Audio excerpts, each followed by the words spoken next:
Hi student, GIT के online class में आप लोग का स्वागत है।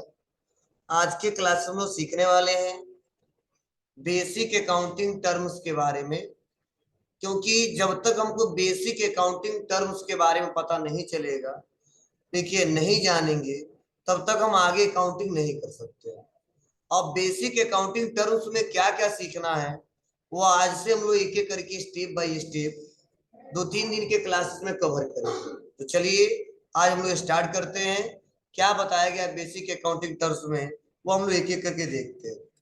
देखिए हमने इसका एक नोट्स बना के रखा है, उस नोट्स के हिसाब से पढ़ेंगे तो और भी बेटर तरीके से पढ़ेंगे, सिस्टमेटिक तरीके से। तो देखिए थोड़ा सा बताया जा रहा है क्या अकाउंटिंग टर्म्स में पहला नाम आ रहा क्या, अकाउंट का। क्या आ रहा है, अकाउंट का। देखिए अकाउंट्स के बारे में बताया क्या जा रहा है। कहा जा रहा है अकाउंट्स किसी बिजनेस के ट्रांजैक्शन का एक ऐसा स्टेटमेंट है जिसका प्रभाव किसी पार्टिकुलर एसेट्स, लायबिलिटीज, एक्सपेंस या इनकम पे पड़ता है। For example cash account, bank account. तो मैंने क्यों आपसे कहा था कि आप एसेट्स पढ़ के आइएगा और लायबिलिटीज पढ़ के आइएगा। मतलब हमने इसलिए कहा था क्योंकि जब तक ये नहीं समझेंगे तब तक आपको क्लियर नहीं हो पाएगा अकाउंट क्या होता है। ठीक है, तो पहले तुम लोग क्लियर कर ले, लेकिन इतना समझ जाना, कोई कहता है अकाउंट तो बता सकते हो अकाउंट किसी भी बिजनेस के ट्रांजैक्शन का एक ऐसा स्टेटमेंट है जिसका प्रभाव किसी पार्टिकुलर एसेट्स, लायबिलिटी, एक्सपेंस या किस पे पड़ता है, इनकम पे पड़ता है। अब कैसे, इसको मैं एक एग्जांपल के साथ बता रहा हूं। ठीक है, थोड़ा ध्यान दीजिएगा, इसको एक एक करके स्टेप बाय स्टेप समझेंगे तो बेटर तरीके से आपको समझ में भी आएगा। बहुत नीचे लेके चला है। चलो मैं अपनी हिसाब से बता रहा हूँ, जहां जहां जो रहेगा वो बढ़ा देंगे। देखो एक बिजनेस के कंडीशन में ये बिजनेस है, ठीक है। और जो बिजनेस में सबसे पहले एक शब्द आ रहा है ट्रांजैक्शन। क्या जी, ट्रांजैक्शन। ट्रांजैक्शन का मतलब होता क्या, मतलब ट्रांजैक्शन को होता लेन देन, सौदा। कोई पूछिए तो क्या जवाब देंगे, लेन देन, सौदा। अब कोई कहता है सर ट्रांजैक्शन को और थोड़ा सा इजीली समझा दीजिए। तो देखो हम बिजनेस में जो कुछ भी करते हैं सुबह से लेके शाम तक एक ट्रांजैक्शन ही करते हैं। आपको सर क्या मतलब है, मतलब सबसे पहले मान लीजिए हम कोई गुड्स परचेज कर रहे हैं, परचेज वाला समझ रहे हो ना, खरीद रहे। तो यह हो गया हमारे व्यापार का पहला ट्रांजैक्शन। अब परचेज किया, किसी को पेमेंट कर दिया। क्या कर दिया, पेमेंट कर दिया। तो यह हो गया उस दिन का दूसरा ट्रांजैक्शन। अब हमने क्या किया, सेल किया, मतलब बेचा। तो यह हो गया तीसरा ट्रांजैक्शन। जो सौदा किया जाता है हमेशा दो व्यक्तियों के बीच की जाती है, मतलब एक लेफ्ट साइड और एक राइट साइड। एक दायां पक्ष होता है और एक बायां पक्ष होता है, और उस समय दोनों का बैलेंस बराबर होता है। मतलब 10 रुपया इधर तो 10 रुपया इधर। क्या मतलब है, आप बताइए, क्या हमारा बिजनेस है तो हम अपने आप से खरीदेंगे और अपने आप से बेचेंगे क्या, नहीं। वहां पे कितने लोग इन्वॉल्व होंगे, दो लोग। तो बोला गया है कि जो ट्रांजैक्शन करते हैं वो हमेशा दो व्यक्तियों के बीच करते हैं। देखिए एक हमारा बिजनेस, एक अदर पर्सन, चाहे कस्टमर हो सकता है, चाहे हमारा सप्लायर हो सकता है, अदर बहुत सारे हो सकते हैं, लेकिन जो भी ट्रांजैक्शन करते हैं उसमें दो व्यक्ति इन्वॉल्व होते हैं। और वो भी ट्रांजैक्शन किसके रूप में की जाती है, मनी के रूप में की जाती है। मतलब बिना मनी का कोई मतलब नहीं है ट्रांजैक्शन का, क्योंकि अकाउंटिंग कहता है कि पूरे कंसेप्ट को मैं मनी के रूप में ही मेजर करता हूं। तो आप चाहे खरीदो, चाहे बेचो, पेमेंट दो, पैसा रिसीव करो, बैंक में पैसा जमा करो, बैंक से पैसा निकालो, वो सब क्या कहलाता है, ट्रांजैक्शन कहलाता है। यही बोला गया है कि अकाउंट किसी भी बिजनेस के ट्रांजैक्शन के स्टेटमेंट होता है जिसका प्रभाव किस पे पड़ता है, या तो मतलब जो भी हम क्वेश्चन करेंगे, ट्रांजेक्शन करेंगे, या तो उसका प्रभाव किस पे पड़ेगा, एसेट पे या लायबिलिटीज पे या एक्सपेंस पे या इनकम पे। अब रहा सवाल एसेट्स किसे कहते हैं, लायबिलिटीज किसे कहते हैं, एक्सपेंस किसे कहते हैं और इनकम किसे कहते हैं। इन चारों समझने से पहले पहले तो मैं आपको समझाऊंगा कि कैपिटल किसे कहते हैं, तब लायबिलिटीज किसे कहते हैं, और तब हम बताएंगे आपको एसेट्स किसे कहते हैं, तो आपको और भी बेटर तरीके से समझ में आएगा। चलिए ध्यान दीजिएगा, एक एक करके मैं स्टेप बाय स्टेप बता रहा हूं, थोड़ा समझने की। देखो जो कंसेप्ट समझ लेगा वो समझ जाओ, रटना नहीं पड़ेगा, उसको याद नहीं करना पड़ेगा, वह हर एक आंसर दे सकता है और आगे उसको क्वेश्चन करने में कोई दिक्कत नहीं होगा। लेकिन जो रटेगा, कंसेप्ट नहीं समझेगा, उसको अकाउंटिंग करते समय आगे बहुत ज्यादा दिक्कत होगा। चलिए आते हैं, और पहला हम लोग सीखते हैं क्या, तो वो सीखते हैं कैपिटल के बारे में। कैपिटल के बारे में देखो, बिजनेस की बात करें तो ये बिजनेस है, और यह बिजनेस का मान लो ऑनर है। कौन है, ऑनर, मालिक है, प्रोप्राइटर है, स्वामी। इनका नाम क्या है, तो एसके ट्रेडर्स, और हमेशा एसके ट्रेडर्स लिखेंगे हम, ठीक है। अब देखिए यह बिजनेस या ओनर्स क्या चाहते हैं, स्टार्ट करना चाहते हैं। नाम है इनका एसके, जो बिजनेस स्टार्ट करना चाहते हैं किसके नाम से, एसके ट्रेडर्स के नाम से। तो पहले बिजनेस को स्टार्ट करने के लिए पहले इस एसके को सोचना पड़ेगा कि व्यापार में कितना पैसा लगाएं कि वो व्यापार स्टार्ट हो जाए। बोलो, क्या हमने सोच लिया कि चलो एक मोबाइल का दुकान हमको करना है तो वो स्टार्ट हो जाएगा, नहीं। सबसे पहले ये भी सोचना पड़ेगा उस मोबाइल की दुकान को, शॉप को स्टार्ट करने के लिए हमको धन कितना लगाना पड़ेगा, पूंजी कितना लगाना पड़ेगा। क्या बिना पूंजी का, बिना धन लगाए व्यापार वो स्टार्ट हो जाएगा, नहीं। चाहे पान का दुकान हो छोटा सा, ठीक है, चाहे एक कबाड़ी वाला हो, चाहे जो चप्पल सिलता हो, वो भी शुरुआत में कुछ ना कुछ पैसा इन्वेस्टमेंट करता है। मान लो कहता चप्पल सीते हैं, ना उसको धागा है, ठीक है, ना सिलने वाला व्यवस्था है, अब बैठ गया तो चप्पल सिलवाने जाएंगे उसके पास, नहीं जाएंगे। तो शुरुआत में बताओ कुछ ना कुछ पैसा लगाया है कि नहीं लगाया, लगाया है। मतलब मैं बताने की कोशिश कर रहा हूं कि जब बिजनेस को स्टार्ट करने की बात की जाती है तो वहां पे हमको क्या करना होता है, पैसा इन्वेस्ट करना होता है, लगाना होता है। और जितना पैसा हम व्यापार में लगाते हैं वही पैसा हमारे व्यापार के लिए क्या कहलाता है, कैपिटल कहलाता है। मतलब यूं कह सकते हो व्यापार के स्वामी द्वारा लगाया गया धन व्यापार में क्या कहलाता है, कैपिटल कहलाता है। ध्यान देना, जब भी क्वेश्चन आ जाए Ashok started a business, Ashok commands business, Ashok running business, तो समझ जाना वहां पर किसकी बात की जा रही है, कैपिटल की बात की जा रही है। लेकिन अगर कैपिटल की बात की जा रही है तो कैपिटल के साथ और क्या नाम आएगा, तो बताइए कैपिटल हम लगाएंगे क्या। तो मान लो इस बिजनेस को स्टार्ट करने के लिए हमको कितना पैसा चाहिए, 5 लाख। तो कैपिटल के साथ साथ हमेशा एक अकाउंट आएगा, वो होगा कैश का अकाउंट। कौन सा अकाउंट, कैश का अकाउंट। मतलब जब बिजनेस को स्टार्ट करने की बात की जाए तो हमेशा 2 अकाउंट खाता बनेगा, एक कैपिटल का खाता बनेगा और एक कैश का खाता बनेगा। अब कौन डेबिट होगा कौन क्रेडिट होगा वो आगे बात है, बस इतना समझना जब क्वेश्चन में आ जाए Ashok started a business, Ashok running a business, Ashok commands business, Suresh या नो नाम आए commands business with rupees 1 lakh, started a business with rupees 10 lakh, running a business with rupees 5,000। मतलब जब भी स्टार्टेड की बात आ जाए, रनिंग की बिजनेस की बात आ जाए या कमोस्ट की बात आ जाए तो समझ जाना वहां पे कौन कौन से अकाउंट बनेंगे, कैपिटल और कैश। समझे। अगर सिंपल शब्दों में कहा जाए, कोई पूछे कैपिटल किसे कहते हैं तो बता सकते हो व्यापार के स्वामी द्वारा व्यापार में लगाया गया धन क्या कहलाता है, कैपिटल कहलाता है। समझ आया, ठीक है। चलो मान लो 5 लाख रुपए की रिक्वायरमेंट थी, लेकिन जो सामान खरीदना था वो सामान पहले से ही खरीद के रख लिए थे 2 लाख रुपए का।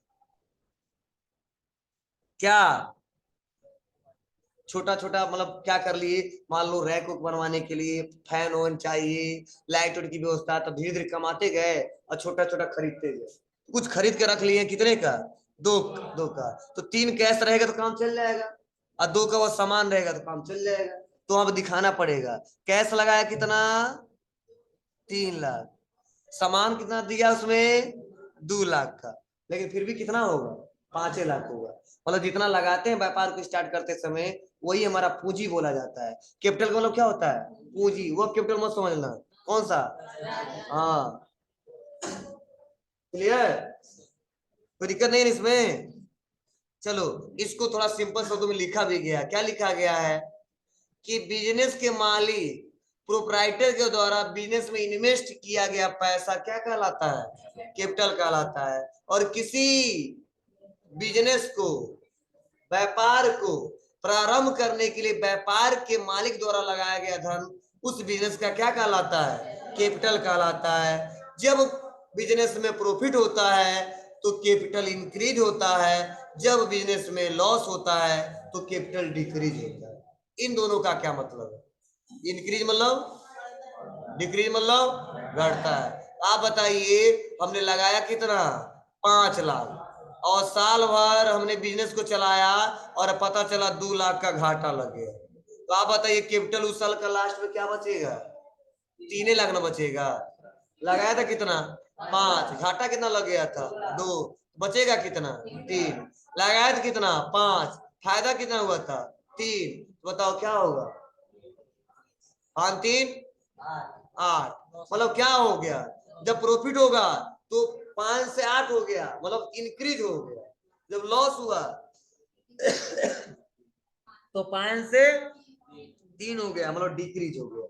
मतलब जब फायदा होगा हमारे व्यापार में, ठीक है, प्रॉफिट होगा तो कैपिटल हमारा बढ़ता जाएगा, और जब वही घाटा होगा तो कैपिटल हमारा घटता जाएगा। तो आप सुने होंगे ना कि 1 रुपया लगाया तो करोड़ का संपत्ति बनाया, करोड़ रुपया लगाया रोड पे आया। मतलब धीरे धीरे घाटा जाता रहता है, मेहनत करते रहते हैं, फिर भी व्यापार चलता नहीं है, और एक दिन ऐसा होता है कि पूरा पूंजी गायब। एक दिन ऐसा होता है हम 1 रुपये लगाए, धीरे धीरे धीरे धीरे धीरे धीरे धीरे कमाते गए, उसमें लगाते गए, कमाते गए, उसमें लगाते गए, कमाते गए, लगाते गए, और पता चला 5 साल 10 साल के बाद वही संपत्ति 1 रुपये 1 करोड़ में चेंज हो गई। ठीक है, तो ध्यान देना, व्यापार जो चलाते हैं, ठीक है, तो बहुत मेहनत करना पड़ता है। कई लोग 3 रुपए लगाएंगे, 3 रुपए कमाएंगे, 4 रुपए खा लेंगे, ठीक है, बच गया 2 रुपया, ठीक है, 3 रुपए लगाए, 4 रुपए कमाए, ठीक है, तो 5 रुपए खा लिए। तो जो लगाया तो उसमें से 1 रुपया, 3 रुपए जो कमाया वो खा लिए। तो ये कहते हैं अरे यार कमा तो रहे हैं, पैसों का हो रहा है, धीरे धीरे धीरे गड़बड़ हो जाता है। ठीक है, कमाते कम है, खर्चा करते ज्यादा, और लास्ट में पता नहीं चलता, एक बार पता चल लो हमारा व्यापार इतने का लॉस में चला गया। कैसे, तो अगर अकाउंटिंग किए तो पता चलेगा बढ़िया से, नहीं किए हैं तो पता नहीं चलता है क्या हुआ है। ठीक है, तो जो बड़े बड़े बिजनेसमैन है उसीलिए अकाउंटिंग करते हैं कि रियल में घाटा हुआ इस साल तो क्यों हुआ, और कैसे हुआ, कहाँ गया पैसा। मुझे लगता है जो सिस्टमेटिक तरीके से काम करते हैं उनको नुकसान होता ही नहीं जल्दी।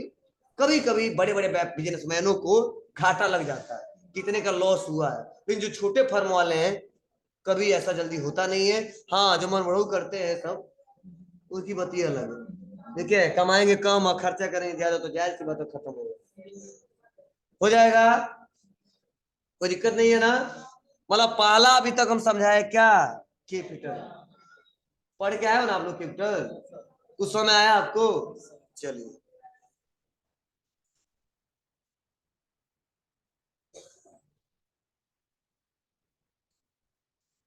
कंट्रोल लेवल वाला सुविधा रहता है इसमें।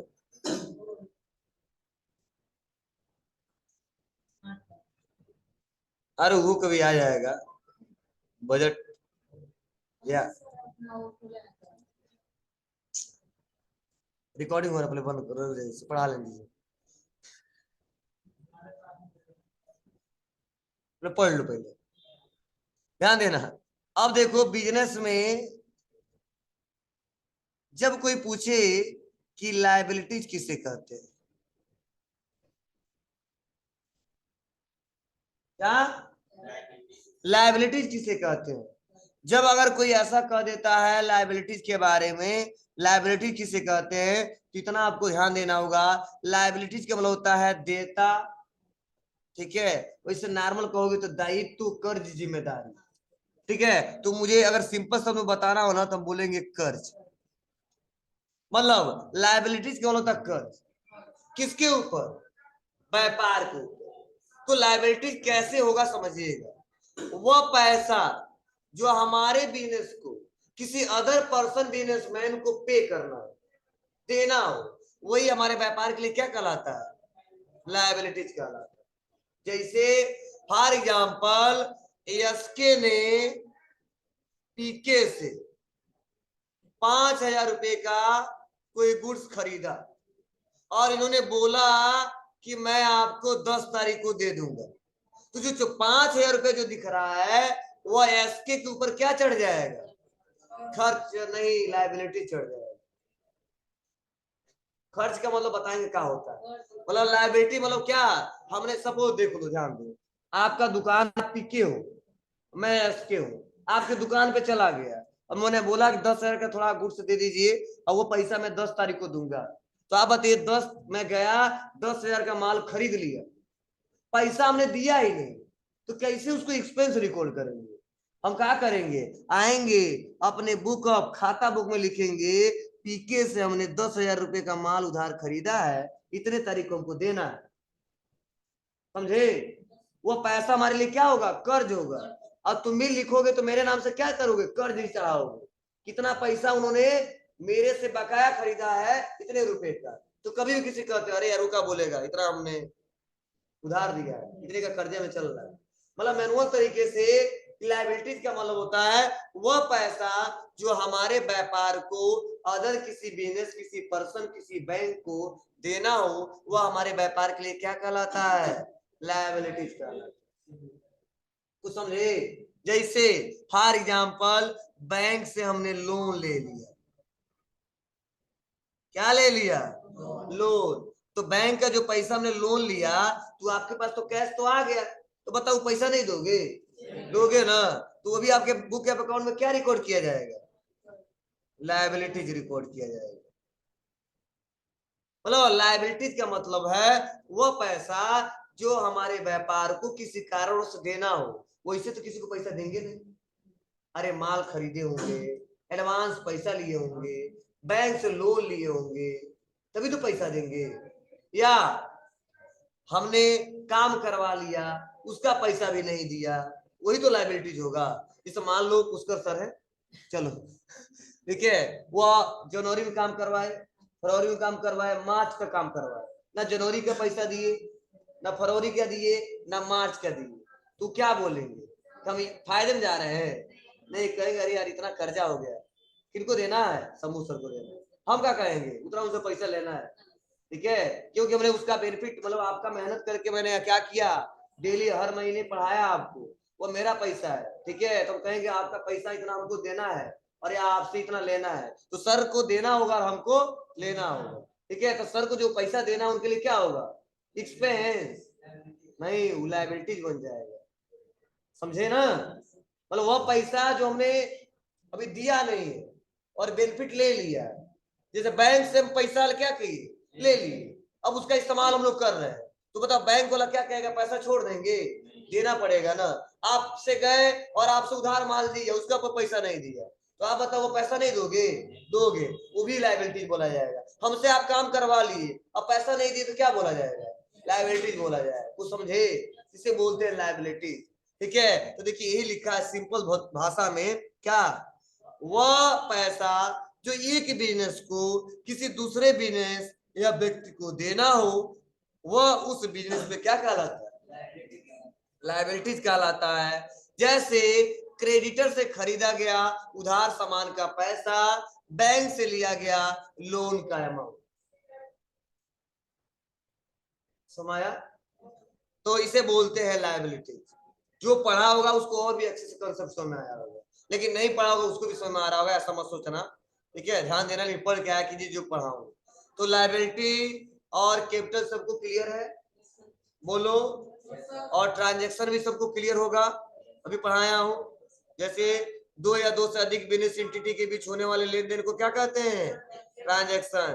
ट्रांजैक्शन एक ऐसा इवेंट होता है जिसकी कुछ वैल्यू होती है, मनी के रूप में मेजर किया जाता है, जो दो या दो से अधिक बिजनेस एंटिटी के बीच इन्वॉल्व होते हैं, जैसे purchase of goods, receipt of money, payment to creditor आदि। कोई भी ट्रांजैक्शन कैश ट्रांजैक्शन या क्रेडिट ट्रांजैक्शन हो सकते हैं। समझे? चलिए, तो हमने समझाया क्या क्या अभी? लायबिलिटीज और कैपिटल, दो समझा दिया ना। चलिए आते हैं और उसके बाद से अगला समझते हैं। सब नोट्स मिलेगा, बस 2 दिन इंतजार करिएगा, छपने में टाइम लगेगा। टाइम लगता है ना, एक बंदा बैठता है छापता रहता है, धीरे धीरे धीरे छपता है। चलो ध्यान दो, अगला है वो हम लोग को पढ़ना है एसेट्स। एसेट्स मतलब संपत्ति। चलो कॉमर्स वाले पता चल रहा ना किसे पढ़ते हैं हम लोग? टैली या अकाउंटिंग पढ़े हो ना आप लोग? हाँ बढ़िया से पढ़ा हो। चलिए देखो, यह बिजनेसमैन कब ये बोलेगा हमारे व्यापार में इतने रुपए का एसेट्स है? तो पहले तो इतना समझिए, एसेट मतलब क्या होता है? संपत्ति। एक सिंपल भाषा में बता दूं तो एसेट्स का मतलब होता है जिसका बेनिफिट हमको फ्यूचर में लेना है। क्या समझे? जिसका बेनिफिट हमको फ्यूचर में लेना हो वह हमारे व्यापार के लिए क्या कहलाता है? एसेट्स का।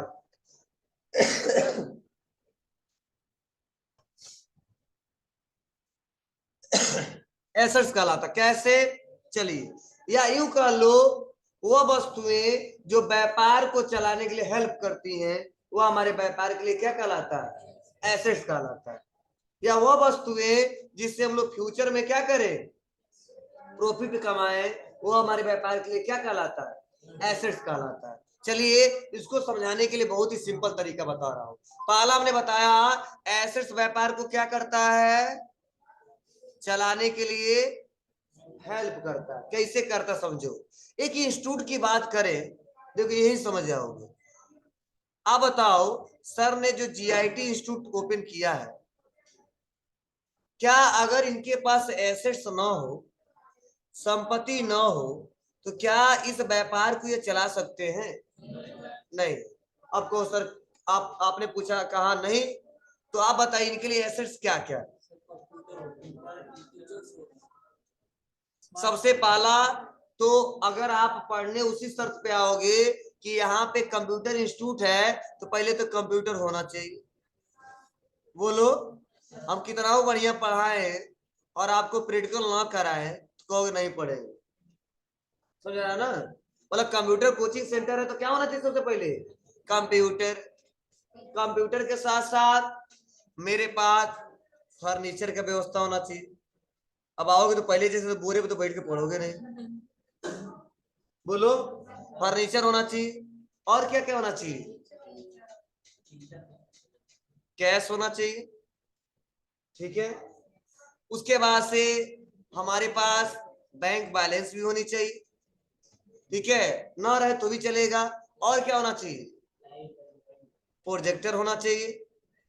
बोलो, ईटीसी बहुत सारा आ सकता है। मतलब हाँ, अरे वो अलग बात है। ठीक है, पहले समझा रहे कंसेप्ट क्लियर। ठीक है, अच्छा चलो ठीक है, टीचर आ गया सब व्यवस्था ना होता। ठीक है, तो पहले एक क्लियर समझिए। ठीक है, पहले एक जुगाड़ कर ले, संपत्ति इकट्ठा कर ले, तो टीचर को भी धीरे धीरे खोज लेंगे। ठीक है, तो पहले तो व्यवस्था कर लेते हैं। तो मेरे पास कंप्यूटर है, फर्नीचर है, प्रोजेक्टर है, कैश भी है कुछ। ठीक है, मतलब क्या है, इस व्यापार को चलाने के लिए ये सब क्या करते हैं? हेल्प करते हैं। तो ये हमारे व्यापार के लिए क्या कहलाता है? एसेट्स कहलाता है।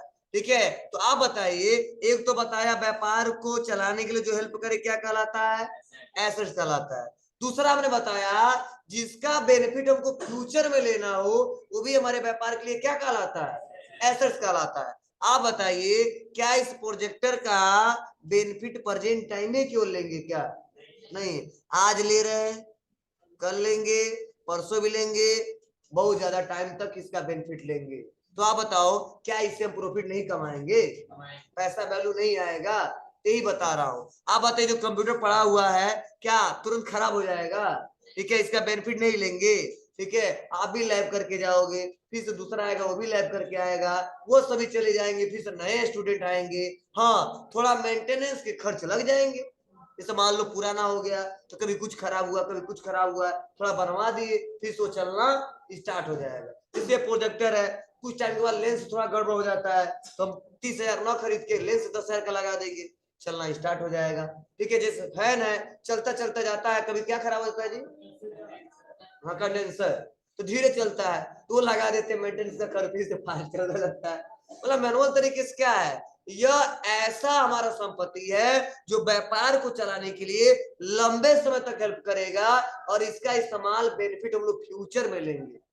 क्या लेंगे, अरे यार एक सेकंड बाद फ्यूचर ही हो गया ना भाई, हमारा क्या है, एसेट्स है, इसे हम आपको पढ़ा रहे हैं, ठीक है, ये एसेट्स है, यह एसेट्स है, यह एसेट्स है, यह एसेट्स है, व्हाइट बोर्ड एसेट्स है, ठीक है, फैन लाइट सारे क्या है हमारे एसेट्स है, एसी लगा हुआ एसेट्स है, मतलब व्यापार को चलाने के लिए हेल्प कर रहा है, और उसका इस्तेमाल बेनिफिट क्या करेंगे हम लोग फ्यूचर में लेंगे, उससे वैल्यू मिलेगा कि नहीं मिलेगा। चलो बेनिफिट ले रहे हैं, पैसा ही नहीं कर रहा है, तो चलाओगे व्यापार को, नहीं चलाओगे, यही बताने की कोशिश कर रहा हूं। चलिए अब एसेट्स में भी दो टाइप्स के एसेट्स आते हैं, एसेट्स में भी दो टाइप्स के एसेट्स आते हैं, समझना कौन कौन कौन से एसेट्स है, ये हम थोड़ा पहले क्लियर करते हैं। कुछ नाम हमने बताया ना, एसेट्स में क्या नाम आएगा, तो एक आ जाता है, वह आता है करेंट एसेट्स, ठीक है, और एक नॉन करेंट एसेट्स बोलते हैं लोग, नहीं उसे बोलते हैं वैसे नॉर्मल हम फिक्स एसेट्स, अलग अलग भाषा में लोग बताते रहते हैं, करेंट नॉन करेंट बोलते हैं, और करेंट और फिक्स एसेट्स क्या मतलब समझिएगा। करेंट एसेट्स एक ऐसे एसेट्स होते हैं जिसका वैल्यू हमेशा घटता बढ़ता रहता है डेली। जैसे कोई एग्जांपल बता दो, कैश अमाउंट, आज मेरे पास 500 है, कल फीस जमा हो जाएगा 5,000 हो जाएगा, पास आपको ना, आज बैंक में 5,000 है, कल निकाल लेंगे 0 रुपया हो जाएगा। मतलब वह एसेट्स जिसका वैल्यू लगातार उस फाइनेंशियल में घटता बढ़ता है, ऐसे एसेट्स को करंट एसेट्स का नाम दिया गया। क्या दिया गया है, करंट एसेट्स का नाम। जैसे मार्कर से लिखते हैं, उसका वैल्यू कितना दिखता रहता है, साल भर 2 साल नहीं, लेकिन एसेट्स है ना, उसे व्यापार को चला रहा है ना, मार्कर हो गया, ठीक है, कैश हो गया, बैंक हो गया, और एक और अच्छा एग्जांपल बताओ, कस्टमर वाला पैसा, वह कस्टमर तुम्हारे हो गए मान लो, ठीक है, अगर व्यापार की बात करें तो क्या बोलोगे, अरे मान लो हमारा ग्राहक हो तो, ठीक, लेकिन ऐसे नॉर्मल भाषा बोलते हैं स्टूडेंट, जैसे बिजनेस की तरफ से बोलो, जो कस्टमर वो पैसा हमको देगा ना, तो कस्टमर वाला जितना पैसा बकाया वो पैसा मिलेगा कि नहीं मिलेगा, आज नहीं तो कल देगा, वो लेके भाग जाए उसकी बात अलग है, ठीक है, और व्यापार में लेके भागते हैं, लेकिन क्या मानेंगे उसको, एसेट्स ही मानेंगे। तो यह कौन सा एसेट्स है, करेंट एसेट। तो आप बताओ कस्टमर का कभी पैसा 500 बकाया लगा, कभी आया तो 1,000 जमा कर दिया, कभी 5,000 का खरीद लिया, तो पैसा घटता बढ़ता कि नहीं, बोलो, तो ऐसे को बोलते हैं करंट एसेट। फिक्स एसेट मतलब उसका वैल्यू साल भर में हमेशा घटे बढ़े ना, एक बार में घटे बढ़े, और वो एक फिक्स अमाउंट कुछ परसेंटेज के रूप में, ऐसे एसेट को बोलते हैं फिक्स एसेट। जैसे कंप्यूटर, लैपटॉप, प्रोजेक्टर, ठीक है, या हमारे व्यापार के लिए कौन सा एसेट्स है, fix asset. Furniture, building, vehicle, machinery, बहुत सारे सामान हो सकते हैं, क्या है हमारे फिक्स एसेट्स है, ठीक है। तो देखो इसी को थोड़ा सा समझाया गया, थोड़ा पढ़ ले,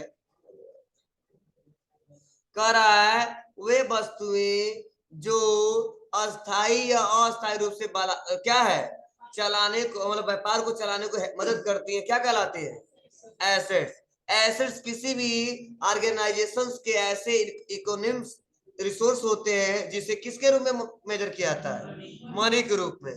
ठीक है, जैसे भवन मतलब बिल्डिंग, कंप्यूटर, कैश।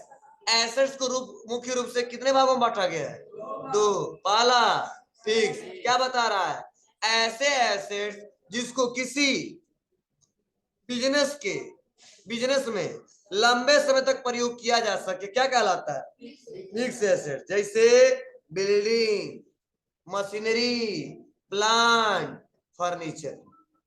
क्लियर है। करंट एसेट्स, ऐसे एसेट्स जो शॉर्ट टर्म बेसिस हो, जैसे डेबिटर्स मतलब कस्टमर का पैसा, और क्या, stock, bills, receiver, cash, bank balance आदि। और इस एसेट्स का बैलेंस लगातार घटता बढ़ता रहता है, इसीलिए क्या बोलते हैं इसको, फ्लोटिंग एसेट्स भी कहते हैं।